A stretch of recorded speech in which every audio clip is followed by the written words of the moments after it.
அது நிச்சயமாய் வரும், அது தாமதிப்பதே இல்லை என்று நாம் இங்கு வாசிக்கிறோம்.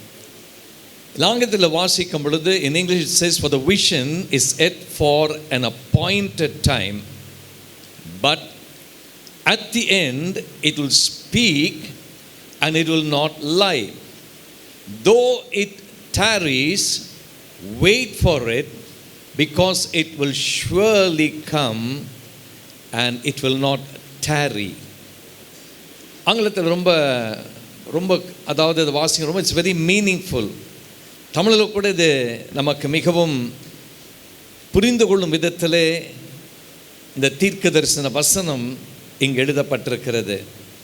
குறித்த காலத்தில் அது நிறைவேறும். நான் விசுவாசிக்கிறேன் அந்த குறித்த காலம் நெருங்கி கொண்டு தான் இருக்கிறது. The time is nearing. The time for the fulfillment of the vision. ஆண்டவர் கொடுத்த அந்த தரிசனம் அது நிறைவேறக்கூடிய ஒரு காலம் நெருங்கி கொண்டிருக்கிறதுனா அது ஏற்கனவே ஸ்டார்ட் ஆயிடுச்சு. It is already started and we are going to see that it is going to be completed. அது நிறைவேறுகிறதை இப்போ ஆரம்பித்தவர் தேவனாகிய கர்த்தர்.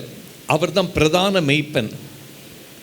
அந்த பிரதான மெய்ப்பன் இந்த தரிசனத்தை, இந்த திருச்சபை எப்படி துவங்க வேண்டும் என்று அநேக ஆண்டுகளுக்கு முன்பதாக தம்முடைய தாசனாகிய அருமையான ஊழியக்காரர் பாஸ்டர் பால் மனோகரன் அவருக்கு கொடுத்து விட்டார். அந்த தரிசனத்தை அவர் தன் இருதயத்திலே காத்து கொண்டு அந்த தரிசனத்தோடு கூட ஒரு சிறிய அளவில் அந்த ஊழியத்தை அவர் துவங்கினார். பொதுவாக சொல்லுவாங்க, ஆரம்பம் அற்பமாக இருக்கும், ஆனால் முடிவு எப்படி இருக்குமா? சம்பூர்ணமாக இருக்கும். ஹல்லேலூயா. ஆரம்பம் அற்பமாக தான் இருந்தது, ஆனால் ஆண்டவர் அருமையான தாசனை கொண்டு என்னெல்லாம் செய்யணும்னு சொல்லி நினைத்தாரோ அதை அவர் செய்து கொண்டே இருந்தார். அதில் ஒரு ஸ்டாக்னேஷன் கிடையாது, ஒரு நடுவில் எந்த இடத்திலும் அப்படியாய் ஒரு நிறுத்தம் கிடையாது. அதனால்தான் அவருடைய காலம் ஒருவேளை நெருங்கி கொண்டிருக்கிறது என்பதை அவர் உணர்ந்து, அதே நேரத்தில் தன்னுடைய மகனாகிய பாஸ்டர் சாமுவேல் வசந்துக்கு கர்த்தர் அதை உணர்த்தி, ஒரு நல்ல வேலையில் இருந்த உங்கள் பாஸ்டர் சாமுவேல் வசந்த் அவர்கள் அந்த வேலையிலிருந்து ராஜினாமா செய்யவும் மற்றும் தன் தகப்பனுக்கு பிரதான மெய்ப்பன் கொடுத்த அந்த தரிசனத்தை அவர் இருதயத்திலே ஆண்டவர் அதை விதைத்து விட்டார். God sowed the same vision that he gave to Pastor Samuel Manoharan, and that vision was given to Pastor Samuel Vasant also. பாஸ்டரோட கொஞ்ச நேரம் தான் நான் பேசினேன். அவர் சொன்ன மாதிரி just a few minutes only we happened to meet. அதாவது ஒரு கூடுகையில் அங்கே கூட ஒரு சில வார்த்தைகள் தான். அதுக்கப்புறம் பாஸ்டர் என்னை அழைத்து பேசும் பொழுது இது மாதிரி மெய்ப்பனின் தரிசனம் ஜூன் 15 ஒழுங்கு செய்யப்பட்டிருக்கிறது, அதற்காக நீங்கள் வாங்க அப்படின்னு சொல்லி அழைக்கும் பொழுது நானும் அதற்காக நேரத்தை ஒதுக்கி வைத்து இன்றைக்கு உங்கள் மத்தியில் வந்திருக்கிறேன். பிரியமானவர்களே, இந்த இடத்திலிருந்து நான் இன்றைக்கு சில காரியங்களை பகிர்ந்து கொள்ளப் போகிறேன். எனவே எனக்கு இந்த தருணத்தை கொடுத்த கர்த்தருக்கு முதலாவது நன்றி செலுத்தி, அருமையான பாஸ்டர் மற்றும் பாஸ்டர் அம்மா, உங்கள் தாயார் இங்கே இருக்கிறாங்க இல்லையா, என் மதர்சிய அனைவருக்கும் மற்றும் திருச்சபையின் விசுவாசிகளுக்கும் என்னுடைய நன்றி நான் தெரிவித்துக் கொள்கிறேன். இன்றைக்கு நான் கொடுக்க போகிற ஒரு செய்தியானது it's going to be a prophetical message. Amen. ஒரு தீர்க்க தரிசனமான வார்த்தையாய் இன்றைக்கு உங்கள் மத்தியிலே நான் பகிர்ந்து கொள்ளப் போகிறேன்.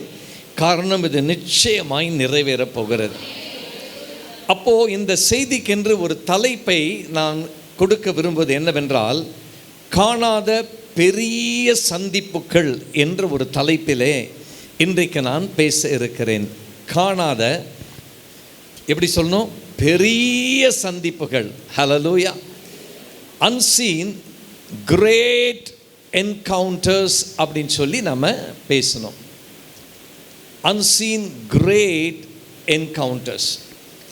ஜெபம் ஜெபம் என்று சொல்லி பாஸ்டரை, அதாவது அந்த ஆராதனை நேரத்தில் அந்த ஜெபம் என்ற வார்த்தைக்கு முக்கியத்துவம் கொடுத்து கொண்டே இருந்தார். ஜெபிக்கணும் அப்படின்னு சொல்லி. ஆம், அருமையான திருச்சபையே, எரேமியா 33ஆம் அதிகாரம் 3ஆம் வசனத்தை நாம் வாசிக்கும் பொழுது, ஜெரமாயா சாப்டர் 33 and verse 3 வாசி.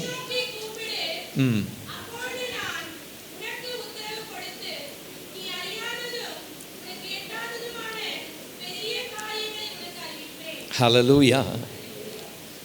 என்னை நோக்கி கூப்பிடு, அப்பொழுது நான் உனக்கு உத்தரவு கொடுத்து நீ அறியாததும் உனக்கு எட்டாததுமான பெரிய காரியங்களை அறிவிப்பேன் என்று ஆண்டவர் எழுதி வைத்திருக்கிறார்.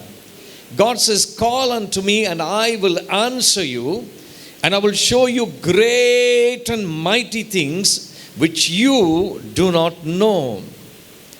அது நமக்கு தெரியாமல் இருக்கு. ஆனால் தான் அன்சீன் கிரேட் என்கவுண்டர்ஸ் இந்த ஆண்டிலே அதை நீங்கள் சபையாய் பார்க்க போகிறீர்கள். காணாத பெரிய சந்திப்புகள் இந்த வருஷத்தில் அதை கர்த்தர் நீங்கள் காணும்படி செய்வார். God's work is done by those who pray. யாரெல்லாம் ஜெபிக்கிறார்களோ, ஜெபிக்கிற அவருடைய ஜெபத்தின் மூலமாக தான் தேவன் கிரியை செய்கிறவராய் இருக்கிறார். நம்ம ஜெபிக்கும் பொழுதுதான் ஆண்டவர் செயல்பட முடிகிறது. ஒரு சம்பவத்தை உங்கள் மத்தியிலே நான் பகிர்ந்து கொள்ள விரும்புகிறேன். முட்கள் நிறைந்த மற்றும் அதிகமாய் படர்ந்திருந்த ஒரு நிலத்தை ஒரு மனிதன் அதை சரி செய்தார். சரி செய்து ஒரு நல்ல தோட்டமாய் அதை மாற்றினார். A man had transformed a ground which was full of thorns and thistles into a beautiful garden. ஒரு அழகான ஒரு தோட்டமாய் மாற்றினார். அதை மாற்றின பிறகு ஒரு நண்பரை அழைத்து அதை காண்பித்தார். அவர் சொன்ன வார்த்தை என்னவென்றால், தன் நண்பனை அழைத்து அதை காண்பிக்கும் பொழுது, பாருங்க, இதை எவ்வளோ சிறப்பாய் நான் மாற்றியிருக்கிறேன். இந்த நிலம் ஒரு காலத்தில் அதிகமான முட்கள் நிறைந்த நிலமாய் இருந்தது, full of thistles and thorns, but see how I have changed it. நான் எப்படி மாற்றியிருக்கிறேன் என்று அவர் தன் நண்பனிடத்தில் அதை காண்பித்து கூறினார். அழகான பூக்களும் அங்கே இருந்தது. இந்த நண்பன் எல்லாவற்றையும் பார்க்கிறார். அவர் ஒரு வார்த்தை சொன்னார், என்னவென்றால், இதை நீங்கள் செய்தீர்கள் செய்தீர்கள் என்று கூறுகிறீர்கள். You are continuing to say that you have done this, you have done this. ஆனால் நான் சொல்கிறேன், இதை கர்த்தரும் நீங்களும் சேர்ந்து செய்த ஒரு காரியம். You have not done this alone. You have done this along with God. God helped you to do this. அப்போது திரும்பி அந்த நிலத்தை காண்பித்து, அந்த தோட்டத்தை காண்பித்து அவர் சொன்னார், நீங்கள் முதல்ல வந்து பார்த்துருக்கணும் இது எப்படி இருந்ததுன்னு சொல்லி. நீங்கள் இப்போ பார்க்கும் போது தான் பேசுகிறீங்க. அவர் சொல்கிறார், எனக்கு எல்லாம் புரியுது.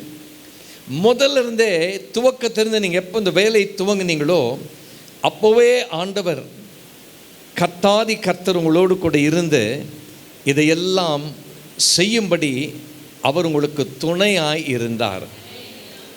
அவர் நண்பர் அப்படி தான், his friend smiled and said, of course you changed it, but it was only through God's help.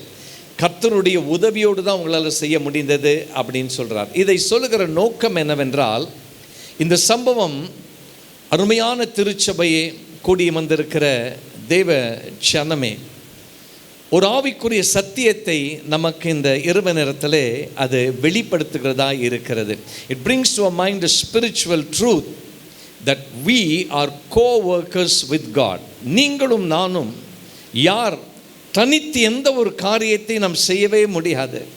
நாம் தேவனோடு இணைந்து செயலாற்றக்கூடிய வேலையாட்களாய் நாம் இருக்கிறோம். அப்படிதான் கர்த்தர் உங்களை பார்க்கிறார்.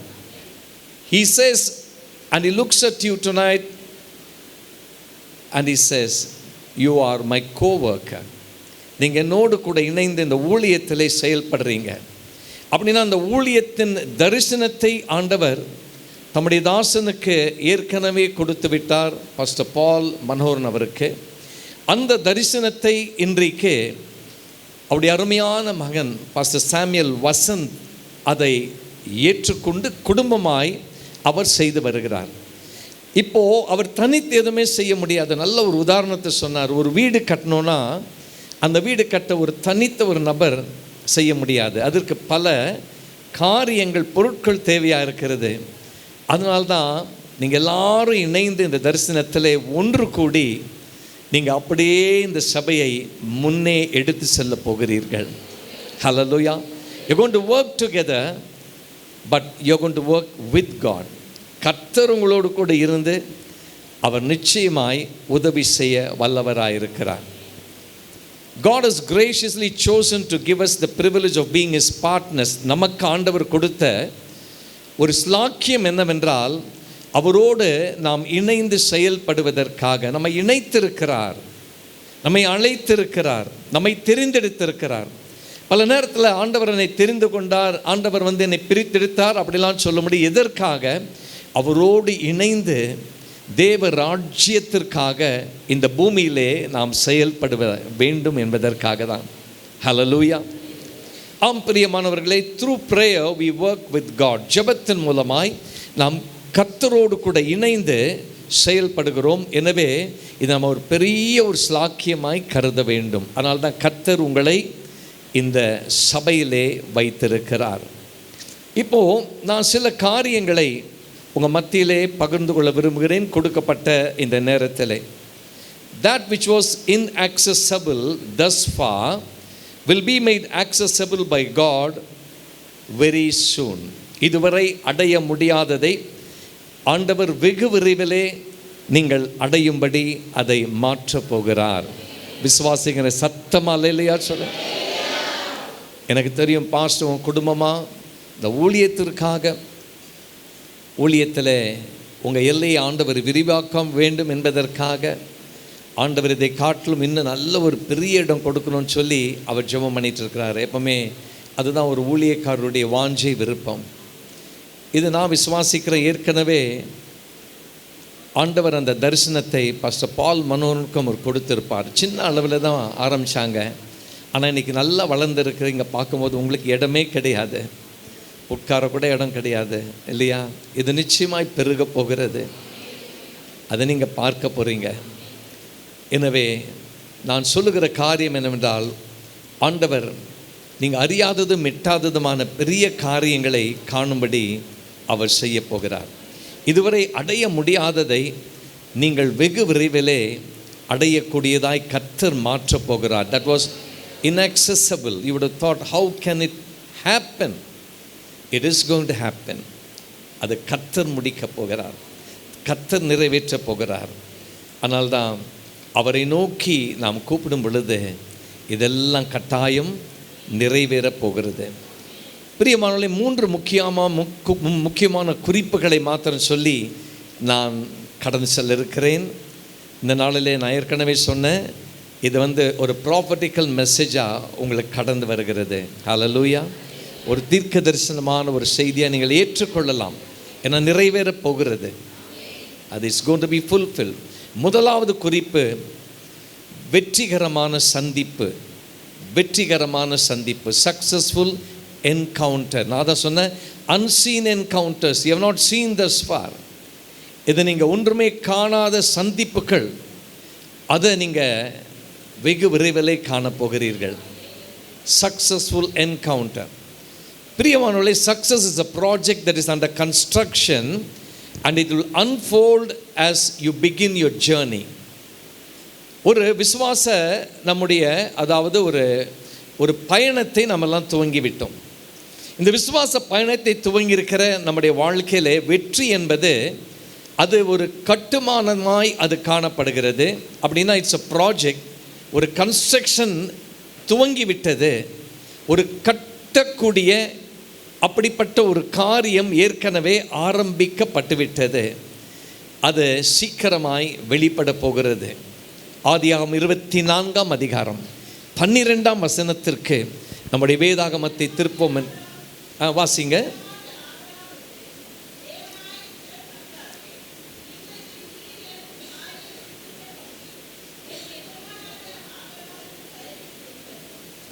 இது நமக்கெல்லாம் தெரியும், எலியேசருடைய ஜெபம், த பிரேயர் ஆஃப் எலியேசர்.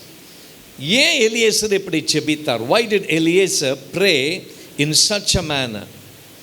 அருமையானவர்களே, எலியேசருக்கு தெரியும் ஆபிரகாமின் தேவன் அற்புதங்களின் தேவன், ஆபிரகாமின் தேவன் வாக்குத்தத்தங்களை நிறைவேற்றுகிற தேவன். Eliezer knew that God of Abraham was a God of miracles, he was a God of success. அதை அறிந்தபடினால்தான் அவர் இப்படிப்பட்ட ஒரு ஜெபத்தை ஏறெடுக்கிறார். அவர் ஆபிரகாமை கூர்ந்து கவனித்து கொண்டே இருந்தார். He was observing Abraham because he was staying with Abraham. அவரோடு இருந்து அவர் ஒரு மூத்த ஊழியராய் இருந்தார். அப்போது ஆபிரகாம் எலியேசருக்கு ஒரு வேலையை செய்யும்படி, ஒரு பணிவிடை செய்யும்படி அனுப்புகிறார். அவர் புறப்படும் பொழுது அவர் ஜெபிக்கிற இந்த ஜெபம்தான் அந்த பயணத்திலே, ஆண்டவரே இன்றைக்கு என் காரியத்தை சித்திக்க பண்ணும். இன்றைக்கு ஆண்டவரே, he prayed, Lord give me success this day. இந்த நாளிலே இதுதான் நம்முடைய ஜெபம். பிரியமானவர்களே, இந்த ஜூன் 15ஆம் தேதி நாம் எதிர்கூடி இருக்கிறோன்னு சொல்லி பாஸ்டர் சொன்னாங்க. இது ஒரு சடங்காச்சாரம் அல்ல. ஆம், காரணம் ஆண்டவர் இந்த நாளிலே நாம் கூடி வந்திருக்கிற நோக்கம் என்னவென்றால், தம்முடைய தாசன் மகிமையிலே பிரவேசித்திருந்தாலும் அவர் கொடுத்த அந்த தரிசனம் அது நிறைவேறுகிறதை, அது நிறைவேறத்தக்கதாய் தேவ ஊழியரோடு கூட இணைந்து நீங்கள் அனைவரும் செயல்பட போகிறதை கர்த்தர் இன்றைக்கு மீண்டும் உங்கள் நினைவுக்கு கொண்டு கொண்டிருக்கிறார். God is once again bringing to your mind that you have a part to play along with the man of God who is shepherding you. Eliezer அதை கவனித்து கொண்டிருந்தார். நான் நம்புகிறேன் அருமையான பாஸ்டர் அவங்க கூட அவங்க தகப்பனார் அவங்க ஜெபித்த ஜெபம், அந்த விதம், அதை கவனித்து கொண்டிருந்திருப்பார்கள். அந்த ஜெபத்தை கவனித்த அவர் அதே விதத்தில் தான் தொடர்ந்து அவர் விட்டதை நாம் ஜெபத்தின் மூலமாக நிறைவேற்ற வேண்டும் என்று அவர் உங்களையும் உற்சாகப்படுத்தி கொண்டு, he is encouraging you, உங்களை உற்சாகப்படுத்தி கொண்டிருக்கிறார். ஏன்னா ஒரு வெற்றியுள்ள ஒரு சந்திப்பை ஆண்டவர் உங்களுக்கு ஏற்படுத்தி இருக்கிறார். A successful encounter is awaiting you. Eliezer ஜெபம் பண்ணிட்டு என்ன கேட்குறாரு? ஆண்டவருடைய வழி நடத்துதல் அதற்காக அவர் காத்திருக்கிறார். He prayed and asked for God's guidance. He knew about faith. விசுவாசனா என்ன அப்படின்னு எலியேசருக்கு ஆபிரகாமோடு கூட இருந்தபடினாலே அதை நன்கு கற்றுக்கொண்டார். எப்பவுமே நல்ல ஒரு அனுபவமுள்ள ஊழியரோடு நாம் இருக்கும் பொழுது அவர் எந்த விதத்தில் செயல்படுகிறார், எந்த விதத்தில் செயல்பட்டார், எந்த விதத்தில் அவங்க காரியங்கள் எல்லாம் ஊழியத்தில் ஆண்டவர் கரத்திலிருந்து பெற்றுக்கொண்டார்கள் அப்படின்னு சொல்லி நம்ம நினைக்கும் பொழுது ஒன்று நல்லா தெரியும். எல்லா ஊழியர்களும் முழங்காலில் நின்று அவங்க ஜெபித்தபடினால்தான். They would have been on the knees for many years. நீண்ட காலம், அநேக ஆண்டுகள். அது ஆபிரகாம் ஒரு எடுத்துக்காட்டாய், ஒரு உதாரணமாய் இருந்ததை இந்த எலியேசர் பார்த்து தொடர்ந்து அதே முறையை அவர் பின்பற்றி வருகிறார். நான் விசுவாசிக்கிறேன் அன்பு தெய்வனுடைய சனமே, இன்றைக்கி நாம் நம்முடைய குடும்பத்தில் அப்படிப்பட்ட நல்ல ஒரு எடுத்துக்காட்டாய் நாம் இருக்கிறோமா? நம்முடைய ஃபேமிலியில், அப்புறம் நம்ம ஃப்ரெண்ட்ஸ் மத்தியில், நம்முடைய அசோசியேஷன், அது யாரோடு கூட இருக்கிறது, இதெல்லாம் நம்ம சற்று கவனிக்கும் பொழுது அதற்கு ஆண்டவர் நம்மை ஒரு எடுத்துக்காட்டை, ஒரு எக்ஸாம்பிளாக வச்சுருக்காரு. இப்போ அதற்கு உங்களுக்கு ஒரு உதாரணமாய் கர்த்தர் அந்த தரிசனத்தை பெற்ற அந்த மெய்ப்பெண், அது தொடர்ந்து அந்த தரிசனம் நிறைவேற வேண்டும் என்று சொல்லி அவர் அந்த தரிசனத்தை தன்னுடைய மகன் பாஸ்டர் சாமுவேல் வசந்த் அவளுக்கு கொடுத்து, அந்த விஷயந்தான் உங்கள் மத்தியில் அது இம்பார்ட் ஆகிட்டே இருக்குது. அது அப்படியே உங்களுக்குள் அது கடந்து வந்து கொண்டே இருக்கிறது. It has been imported to the church. திருச்சபைக்கு அது பகிர்ந்து கொடுக்கப்பட்டிருக்கிறது என்று சொல்லி நான் கூற விரும்புகிறேன். ஆம், இந்த ஆண்டுன்னு சொல்லும் பொழுது இன்னிலேருந்து நீங்கள் குறித்து கொள்ளலாம். இந்த ஜூன் 15ஆம் தேதியிலிருந்து தேவனாகிய கர்த்தர் அநேக காரியங்களை உங்களுடைய திருச்சபையிலே, அப்படின்னா you are a part of the church, your family is part of the church. உங்கள் குடும்பம் இந்த திருச்சபையின் ஒரு பங்காக இருக்கிறீங்க. எது திருச்சபைக்கு ஒரு ஆசீர்வாதமாய் வருகிறதோ அது உங்கள் குடும்பத்துக்கும் ஆசீர்வாதமாய் இருக்க போகிறது. Every blessing the church receives from God, it means your family is entitled to receive all the blessings. God did not fail or disappoint Eliezer. நன்றாக கவனிங்க, எலியேசரை கர்த்தர் டிசப்பாயிண்ட் பண்ணலை அப்படின்னா ஆண்டவர் ஏமாற்றவே மாட்டார், ஆண்டவர் மறக்க மாட்டார், உதவி செய்ய மறக்கலை. ஆண்டவர் கரெக்டாக எலியேசரை ஆண்டவர் நடத்தினார். ஏன்னா அவர் ஜெபம் அப்படியா இருந்தது. ஆண்டவருடைய கரத்திலிருந்து ஒரு ஆசீர்வாதத்தை தான் பெற வேண்டும் என்று சொல்லி அன்றைக்கு அவர் ஜெபித்த ஜெபத்திற்கு பதில் கிடைத்தது. இன்னும் முக்கியமாக சொல்லப்போனால் எலியேசர் கர்த்தரை தன் பார்ட்னராய் வைத்து கொண்டார். அவர் இல்லாமல் எனக்கு காரியம் நடக்காது, என் தேவனாகிய கர்த்தர் இல்லாமல் இந்த காரியத்தில் எனக்கு ஜெயம் கிடைக்காது அப்படின்னு சொல்லி தான் அவர் அந்த பயணத்தை மேற்கொண்டார். தேவன் எலியேசருடைய அந்த பயணத்திலே தனக்கு எதிர்பார்த்த காரியத்தை நிறைவேற்றி முடித்தார். நாமும் ஒரு பயணத்தை மேற்கொண்டிருக்கிறோம். இந்த பயணத்திலே ஆண்டவர் உங்களோடு கூட அவர் பயணித்து கொண்டு தான் இருக்கிறார். ஆண்டவர் உங்களுக்கு இந்த பயணத்திலே நீங்கள் எதிர்பார்த்த காரியத்தை அவர் நிச்சயமாகவே அவர் நிறைவேற்றி கொடுக்க போகிறார் என்பதில் எந்த சந்தேகமே கிடையாது. Provided he should always be a partner. அந்த பார்ட்னர்ஷிப் மாத்திரம் அவரோடு நம்ம விட்டு விலகிவிடவே கூடாது. அவர் நமக்கு எல்லாவற்றிலுமாய் கூட நம்முடைய வாழ்க்கையிலே, தனிப்பட்ட ஜீவியத்திலே, நம்முடைய திருச்சபையிலே அவர் நமக்கு பங்காளியாய் அவர் எப்பொழுதும் காணப்பட வேண்டும். அது இருக்கும் பொழுது நிச்சயமாகவே கர்த்தர் நான் சொன்ன அந்த முதலாவது அந்த குறிப்பின் பிரகாரமாக உங்கள் என்கவுண்டர் அது உங்களுக்கு ஒரு பெரிய ஒரு வெற்றியை அது கொண்டு வரப்போகிறது. நீங்கள் காணாத ஒரு காரியத்தை நீங்கள் பார்க்க போகிறீர்கள். இதுதான் முதலாவதாக நான் கூற விரும்புகிறேன். அப்புறம் அந்த பயணம் முடிச்சுட்டு அவர் திரும்பி வரும் பொழுது அவர் சொன்ன வார்த்தை மாத்திரம் நம்ம வாசிக்க போகிறோம்.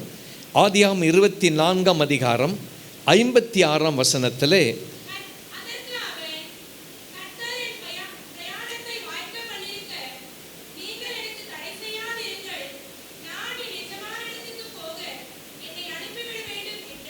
கர்த்தர் என் பிரயாணத்தை வாய்க்க பண்ணி இருக்கிறார்.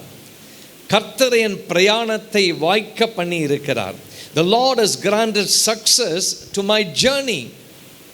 கர்த்தர் அதை வாய்க்க பண்ணிவிட்டார். God has granted me success. அருமையான திருச்சபையே, இன்றைக்கு உங்களை பார்த்து சொல்வது என்னவென்றால், இந்த பயணத்திலே நீங்கள் ஒன்று கூடி ஆண்டவர் கொடுத்த அந்த தரிசனத்தை நிறைவேற்றத்தக்கதாக நீங்கள் இந்த ஒரு ஜேர்னியில் நீங்கள் கடந்து சென்று கொண்டே இருக்கிறீங்க. இதை கர்த்தர் உங்களுக்கு முடித்து கொடுக்கும் பொழுது இதுதான் உங்கள் சாட்சியாக இருக்க போகிறது. This is going to be the words of testimony that you are going to share by saying the Lord has prospered my way. கர்த்தர் என் பிரயாணத்தை வாய்க்க பண்ணி இருக்கிறார். ஹல்லேலூயா. தேவதாசனோடு சேர்ந்து இதுதான் உங்கள் வாயிலிருந்து வரப்போகிற சாட்சியின் வார்த்தை. இப்போ இன்னொன்று சொல்லி நான் அடுத்த குறிப்பிற்கு கடந்து போக போகிறேன். இது நான் திருச்சபை குறித்து பேசிக்கொண்டிருக்கிற நோக்கம் என்னவென்றால், ஆண்டவர் என்ன அவருடைய ஆலயத்திற்கு திருச்சபைக்கு செய்கிறாரோ அதை உங்களை கொண்டு செய்ய போகிறார். உங்களை கொண்டு செய்ய போகிறார் என்றால் உங்கள் வாழ்க்கையில முதலாவது அவர் செய்ய போகிறார். You're going to see this taking place in your own life. உங்கள் சொந்த குடும்பத்தில் நீங்கள் பல காரியங்களுக்காக ஒருவேளை ஜெபித்து இன்றைக்கு வந்திருக்கலாம். இன்றைக்கு இந்த ஜூன் 15ஆம் தேதி இந்த 2026ஆம் வருஷத்தில் பாஸ்டர் கொடுத்த அந்த ஒரு இன்விடேஷன் நீங்கள் எல்லாரும் அதை ஏற்றுக்கொண்டு வந்திருக்கிறீங்க. ஏன்னா மெய்ப்பனின் தரிசனம் அது. அந்த மெய்ப்பனின் தரிசனத்தை நீங்கள் உங்களோடு ஒரு தரிசனமாக இணைத்து கொண்டு பயணித்து கொண்டிருக்கிற உங்கள் வாழ்க்கையில் அந்த பிரதான மேய்ப்பன் உங்களுக்குரிய தேவை சந்திக்காமல் இருப்பாரா? நிச்சயமாய் சந்திப்பார். Everything that you need personally, உங்கள் பர்சனல் லைஃப்பில், தனிப்பட்ட வாழ்க்கையில், உங்கள் குடும்பத்தின் தேவைக்காக, ஏதோ ஒரு காரியத்திற்காக நீங்களும் ஆண்டவரோடு உங்களை இணைத்து ஜெபித்து கொண்டிருக்கிறீர்கள். It's going to be a successful encounter for you. ஒரு வெற்றிகரமான ஒரு சந்திப்பாய் கர்த்தர் அதை நீங்களும் காணும்படி, உங்கள் குடும்பத்தில் காணும்படி அவர் செய்ய போகிறார். இரண்டாவது குறிப்பு, not only a successful encounter, வெற்றிகரமான ஒரு சந்திப்பு மாத்திரமல்ல, இயற்கைக்கும் அப்பாற்பட்ட ஒரு சந்திப்பாய் அது காணப்பட போகிறது. It's going to be a supernatural encounter. இயற்கைக்கும் அப்பாற்பட்ட ஒரு சந்திப்பு. அப்போஸ்தலர் நடபடிகள் 16ஆம் அதிகாரம் 16ஆம் வசனத்திலிருந்து சில வசனங்களை நாம் வாசிக்கும் பொழுது 16, 17, 18, அது 19 அப்படியே அது ஒவ்வொன்றாய் கடந்து போகிறது. இதை நம்ம 19 வரலும் யாருன்னா ஒருவர் மாத்திரம் நீங்கள் அப்படியே வாசிங்க.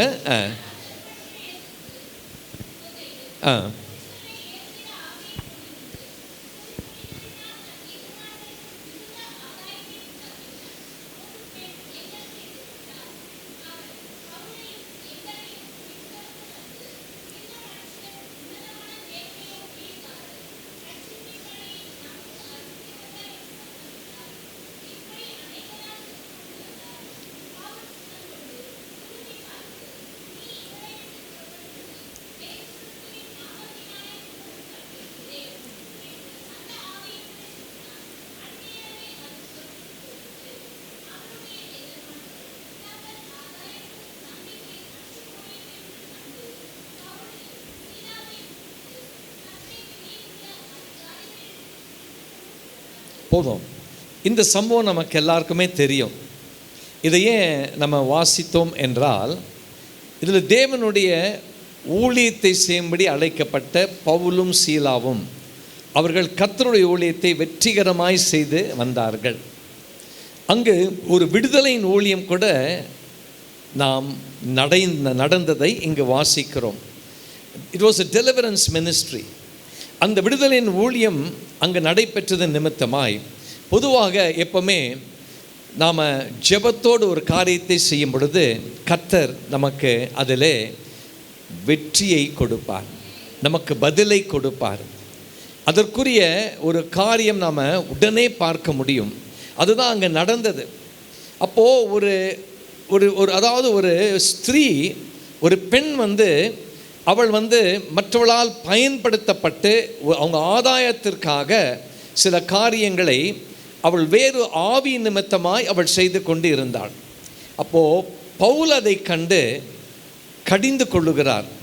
The Bible says Paul commanded the spirit to go out of her in the name of Jesus. இயேசுவின் நாமத்தினாலே.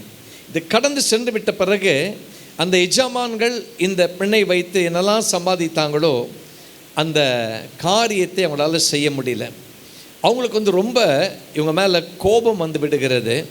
எனவே அதிகாரத்தை சொல்லி இவங்களை என்ன செய்கிறாங்க, சிறைச்சாலையிலே போட்டு விடுகிறார்கள். இந்த சம்பவத்தை நான் முழுவதுமாய் நான் சொல்ல விரும்பவில்லை, நேரம் கடந்து போகிறது.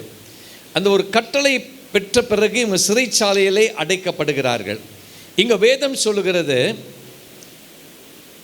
இப்படிப்பட்ட கட்டளை பெற்று அவர்களை உட்காவல் அறையிலே அடைத்து அவள் கால்களை தொழுமரத்திலே மாட்டி வைத்தார்களாம். அந்த கால்களெல்லாம் தொழுமரம், ஆங்கிலத்திலே ஸ்டாக்ஸ் அப்படின்னு சொல்லி எழுதப்பட்டிருக்கிறது.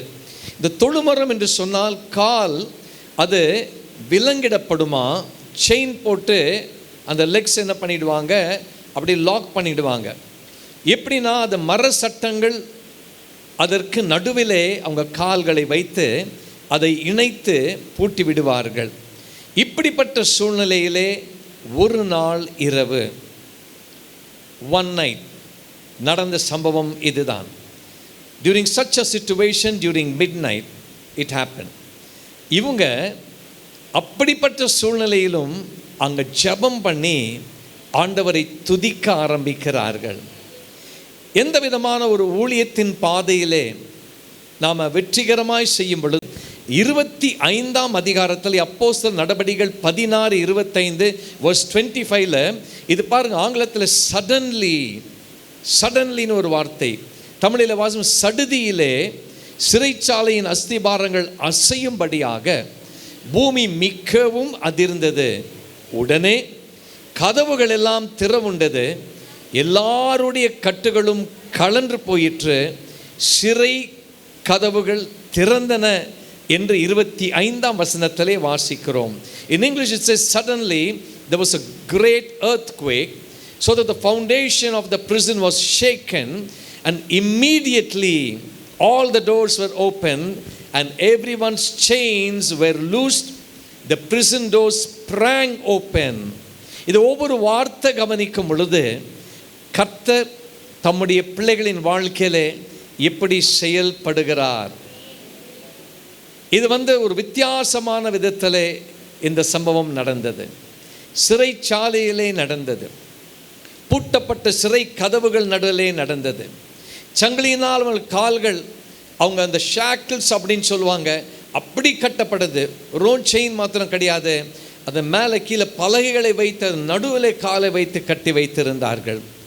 அன்பு தேவனுடைய சனமே, the Bible says the prison doors sprang open, சிறைச்சாலை கதவுகள் திறந்தன என்று வாசிக்கிறோம்.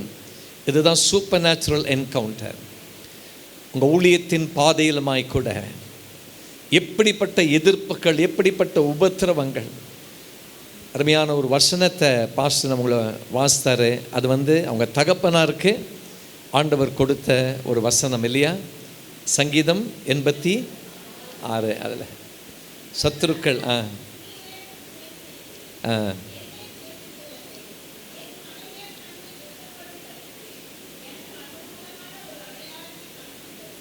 ஹல்லேலூயா.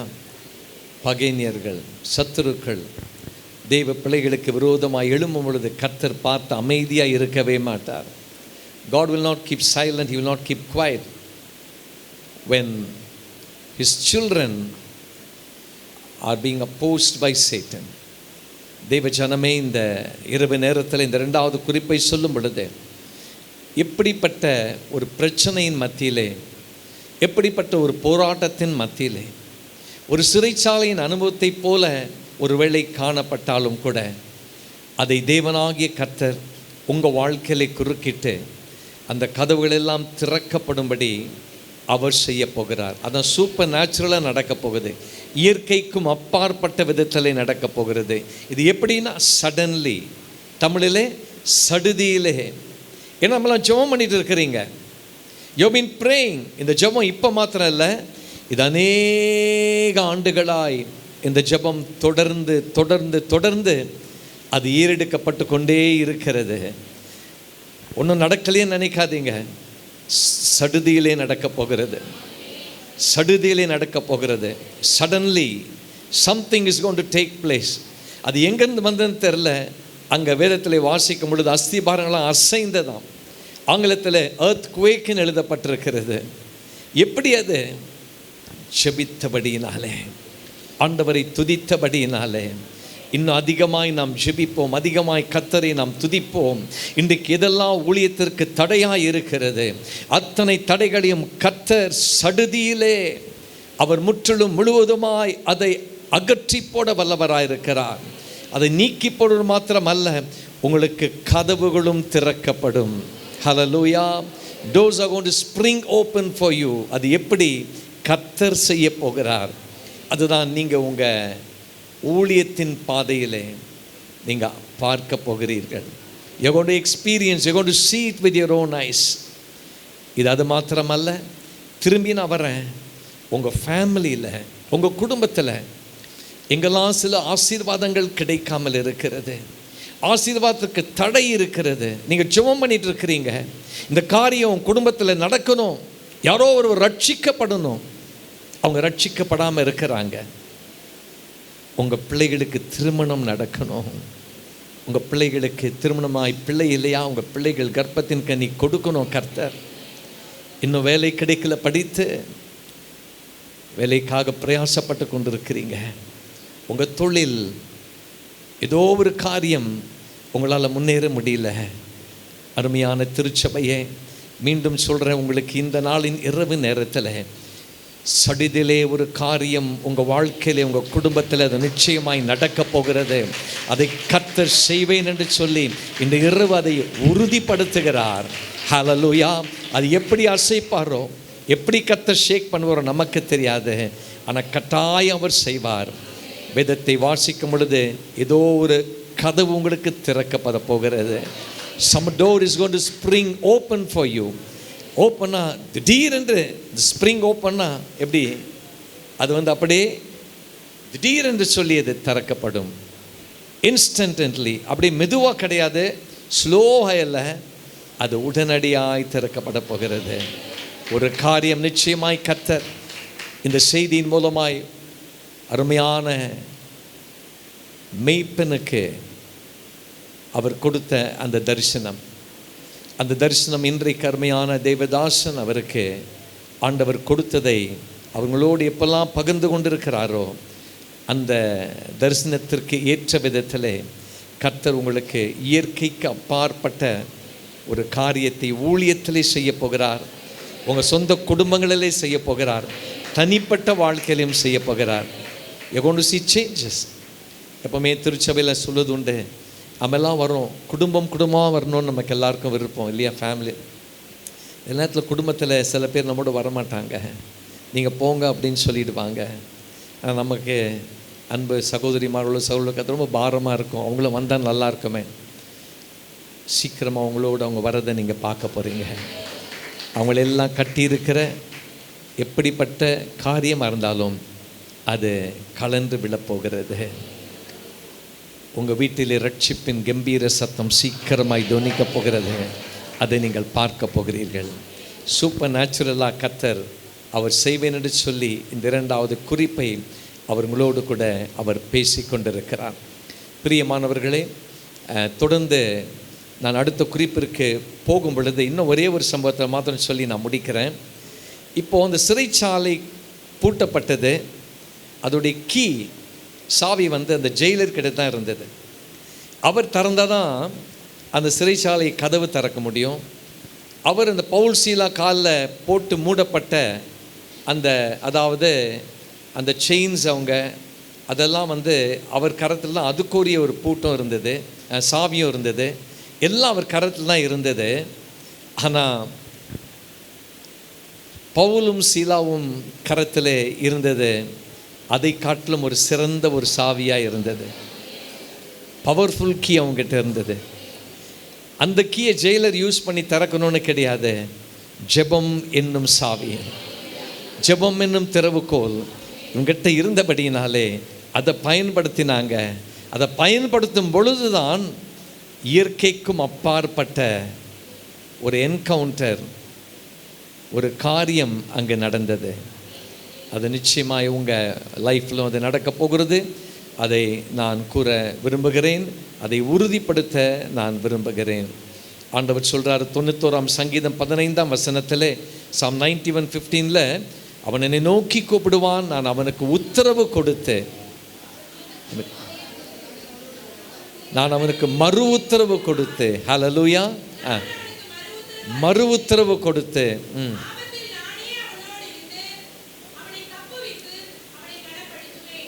கனப்படுத்துவேன். கர்த்தர் உங்களை கனப்படுத்துகிற காலம் நெருங்கி இருக்கிறது. The time has come for God to honor His children. உங்கள் அனைவரையும் கர்த்தர் கனப்படுத்தக்கூடிய காலம் நெருங்கி இருக்கிறது. சூப்பர் நேச்சுரலாக நடக்கும்போது கடைசியாக ஒரே ஒரு குறிப்பை மாத்திரம் சொல்லி நான் முடிக்க இருக்கிறேன். இந்த மூன்றாவது ஒரு என்கவுண்டர், அதாவது இது சந்திப்பு. எப்படிப்பட்ட சந்திப்புனா ஸ்பீடி என்கவுண்டர், துரிதமான விரைவான சந்திப்பு அப்படின்னு சொல்லி நான் கூற இருக்கிறேன். It's going to be a speedy encounter, not only a successful encounter, not only a supernatural encounter, but finally it's going to be a speedy encounter. Hallelujah. ஒரு வெற்றிகரமான சந்திப்பு மாத்திரமல்ல, இயற்கைக்கும் அப்பாற்பட்ட சந்திப்பு மாத்திரமல்ல, துரிதமான ஒரு சந்திப்பாய் இது இருக்க போகிறது. லூக்கா எழுதின சுவிசேஷம் 18 அதிகாரத்தில் ஒரு சம்பவத்தை நாம் வாசிக்க முடியும். நமக்கு நேரம் இல்லாதபடியினால் நான் துரிதமாய் நான் சொல்ல விரும்புகிறேன். இந்த லூக்கா 18ஆம் அதிகாரத்தில் அங்கே ஆண்டவராக இயேசு கிறிஸ்து ஒரு உவமையை கூறுகிறார். Jesus speaks about a parable. What is a parable? உவமை என்னன்னா, உவமை என்பது அது ஒப்பீடு அல்ல, மாறாக முரண்பாடுகளை பயன்படுத்தும் ஒரு கதையாய் இருக்கிறது. முரண்பாடுகளை பயன்படுத்தும் ஒரு கதையாய் அங்கு இருக்கிறது. Parable is a story using contrast rather than comparison. So Jesus uses parables whenever he wants to teach people. மக்களுக்கு போதிக்கணும் அப்படின்னு சொல்லும் பொழுது அவர் என்ன செய்கிறாரு? இந்த உவமைகள் மூலமாக அவர் போதிக்கிறார். இப்போது இந்த லூக்கா 18ஆம் அதிகாரத்தில் நான் சொல்கிறேன், நீங்கள் நல்லா கவனிங்க. ஒரு பட்டணம் இருந்ததாம். அந்த பட்டணத்தில் ஒரு நியாயாதிபதி இருந்தாராம். There was a city, and in the city there was a judge. இவர் எப்படிப்பட்ட ஒரு நியாயாதிபதி? இந்த நியாயாதிபதி தேவனுக்கும் பயப்பட மாட்டான், மனுஷனையும், அதாவது எந்த மனுஷனுக்கும் மரியாதை செலுத்தவே மாட்டான். அப்படிப்பட்ட ஒரு நியாயாதிபதி. He was a judge who did not fear God and would not regard men. மக்களை கொஞ்சம் கூட மதிக்க மாட்டார். ஆனால் பாருங்கள், அந்த நியாயாதிபதியிடத்தில் அந்த பட்டணத்திலேருந்து ஒரு விதவை, ஒரு விடோ, அந்த நியாயாதிபதி என்ன செய்கிறாங்களோ போய் அணுகுகிறார்கள். அவனிடத்தில் போய் சொல்கிறாங்க, எனக்கும் என் எதிராளிக்கும் இருக்கிற காரியத்தில் எனக்கு நீங்கள் நியாயம் செய்யணும். I want you to help me to get justice from my adversary அப்படின்னு சொல்லி இதை அந்த ஸ்திரீ போய் அந்த நியாயாதிபதியில் கேட்கிறார். இப்போ 4ஆம் வசனம் சொல்லுகிறது, வெகு நாள் வரைக்கும், லூக்கா 18:4 வெகு நாள் வரைக்கும் அவனுக்கு மனதில்லாதிருந்ததான். He did not have the mind to help her for a long time. 5ஆம் வசனத்தில் இந்த விதவை என்னை எப்பொழுதும் தொந்தரவு செய்கிறபடியால் அடிக்கடி என்னை அலட்டாதபடி இவளுக்கு நான் நியாயம் செய்கிறேன் அப்படின்னு சொல்லி கொண்டு அவர் என்ன சொல்கிறாரு? இந்த விதவைக்கு உதவி செய்கிறார். இப்போது அவர் செய்யணும்னு கிடையாது, இவர் திரும்பி திரும்பி என்ன தொந்தரவு பண்ணக்கூடாது. She should not come and pester me, trouble me often. So because of that he helped her. அதற்காக இந்த நியாயாதிபதி அந்த ஸ்திரீக்கு உதவி செய்தார். இப்போ ஆண்டவராக இயேசு சொல்றார் 6ஆம் வசனத்திலே, பின்பு கர்த்தர் அவர்களை நோக்கி, அநீதியுள்ள அந்த நியாயாதிபதி சொன்னதை சிந்தித்து பாருங்கள். அந்தபடியே தேவன் தம்மை நோக்கி இரவும் பகலும் கூப்பிடுகிறவர்களாகிய தம்மால் தெரிந்து கொள்ளப்பட்டவர்கள் விஷயத்தில் நீடிய பொறுமையுள்ளவராய் இருந்து சீக்கிரத்தில் அவளுக்கு நியாயம் செய்வார் என்று உங்களுக்கு சொல்லுகிறேன். சீக்கிரத்தில். I tell you that God will avenge and will see that they get justice speedily. சீக்கிரத்தில் அவளுக்கு நியாயம் கிடைக்கும்படி செய்வேன் என்று கர்த்தர் சொல்லுகிறார். பிரியமானவர்களே, ஜெபத்திலே தொடர்ச்சியாய் நீங்கள் ஜெபம் பண்ணிட்டு இருக்கிறீங்க. You've been praying continually. You've been praying ceasingly. அதாவது விடாமுயற்சியாய், pray without ceasing அப்படின்னு சொல்லி வேதத்திலே வாசிக்கிறோம். விடாம ஜெபம் பண்ணிட்டு இருக்கிறீங்க. To persist in prayer means keeping our requests constantly before God, believing that he will answer us. ஜெபத்தில் தொடர்ச்சியாய் இருப்பது என்றால் அது பொருள் என்ன? நம்முடைய வேண்டுதல்களை நாம் தொடர்ந்து விசுவாசத்தோடு நாம் தேவனுக்கு தெரியப்படுத்தி கொண்டே இருக்கிறோம். இங்கே ஒரு கடவுளுக்கு பயப்படாத ஒரு நியாயாதிபதி ஒரு விதவைக்கு உதவி செய்ய முடியும் என்றால், உங்களையும் என்னையும் தம் சாயலை உருவாக்கின கர்த்தர் அவர் நமக்கு உதவி செய்யாமல் இருப்பாரா? Will he not help us? When an unjust judge responds to constant pressure. ஆனால் ஆண்டவர் நான் முதலாவது சொன்ன எரேமியா 33:3 என்னை நோக்கி கூப்பிடு, அப்பொழுது நான் உனக்கு உத்தரவு கொடுத்தேன், நீ அறியாததும் உனக்கு எட்டாததுமான பெரிய காரியங்களை நான் அறிவிப்பேன். Hallelujah. Call unto me and I will answer you, and I will show you great and mighty things which you do not know. அருமையான திருச்சபையே, நீ காணாத பெரிய சந்திப்புகள் என்ற தலைப்பிலே அன்சீன் கிரேட் என்கவுண்டர்ஸ் என்ற அந்த ஒரு தலைப்பிலே நாம் கர்த்தருடைய வார்த்தையை நாம் கேட்டுக்கொண்டிருக்கிறோம். இந்த நாள் ஒரு விசேஷமான நாள். மகிமைக்குள் பிரவேசித்திருக்கிற அருமையான தேவதாசன் ஸ்தாபகர், அவர் ஜெபத்திற்கு முக்கியத்துவம் கொடுத்தவர். அதிகமாக ஜெபித்து தான் இந்த ஊழியத்தை அவர் கட்டி அவர் எழுப்பினவர்.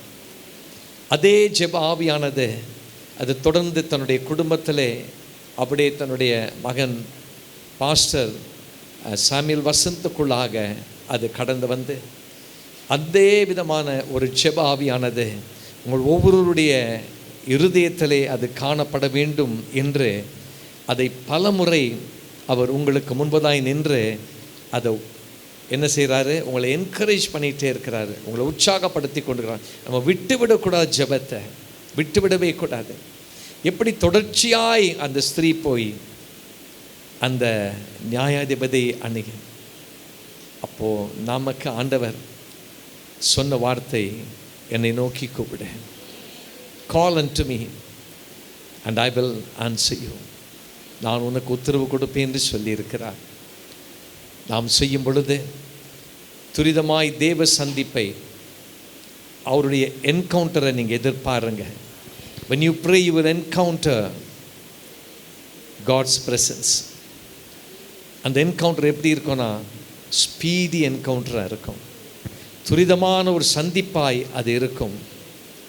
கர்த்தர் அதை நிச்சயமாய் இந்த சபையிலே அவர் செய்ய போகிறார், ஊழியத்திலே அவர் செய்ய போகிறார்.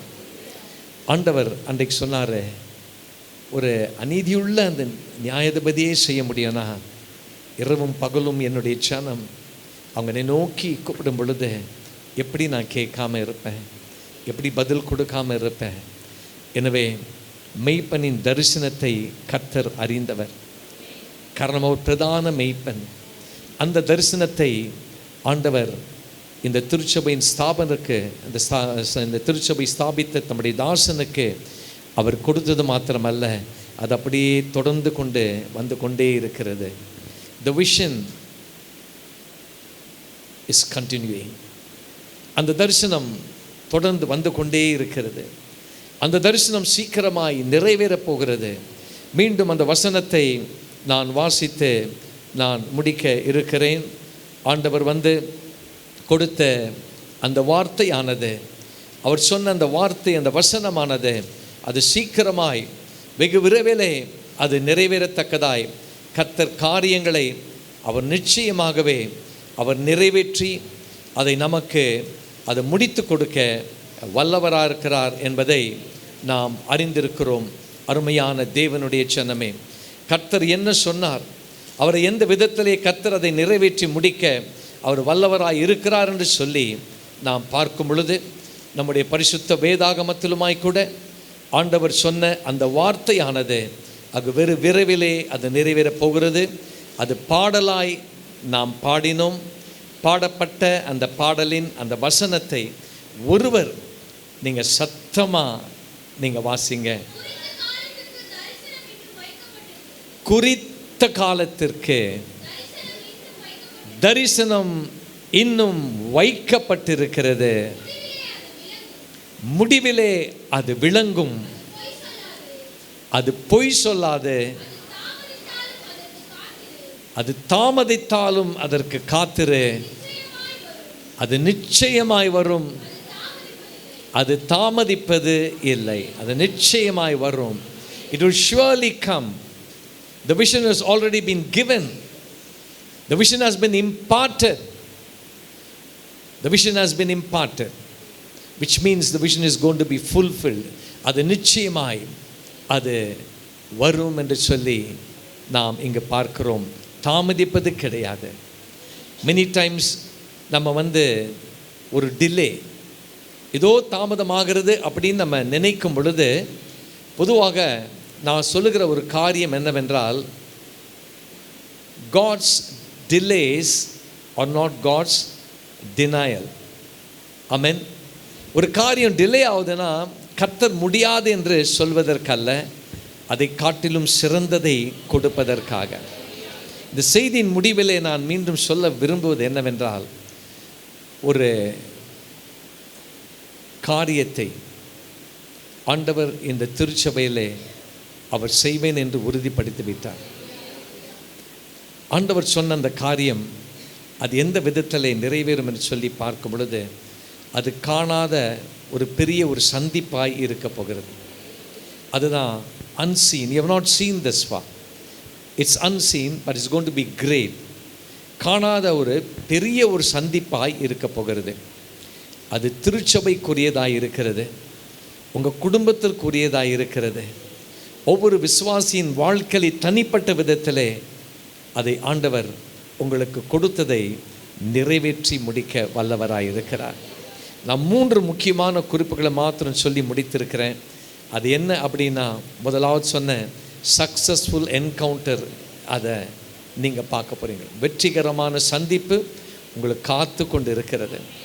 இரண்டாவதாக, super natural encounter is awaiting you. உங்களுக்கு இயற்கைக்கும் அப்பாற்பட்ட ஒரு சந்திப்பு காத்து கொண்டு இருக்கிறது. மூன்றாவது, a speedy encounter is awaiting you. உங்களுக்கு துரிதமான ஒரு சந்திப்பு காத்து கொண்டிருக்கிறது. இறுதியாக நான் ஒரே ஒரு வசனத்தை மாத்திரம் வாசித்து அதற்கு பிறகு நான் பாஸ்டர் கரத்தில் நான் கொடுக்க நான் விரும்புகிறேன். இதை ஏசாயா 48 அதிகாரத்தில் நான் வாசிக்க விரும்புகிற ஒரு வசனம். ஏசாயா 48 அதிகாரம். இதில் இந்த வசனத்தை நான் வாசிக்கிறேன். 15 வசனம், verse 15.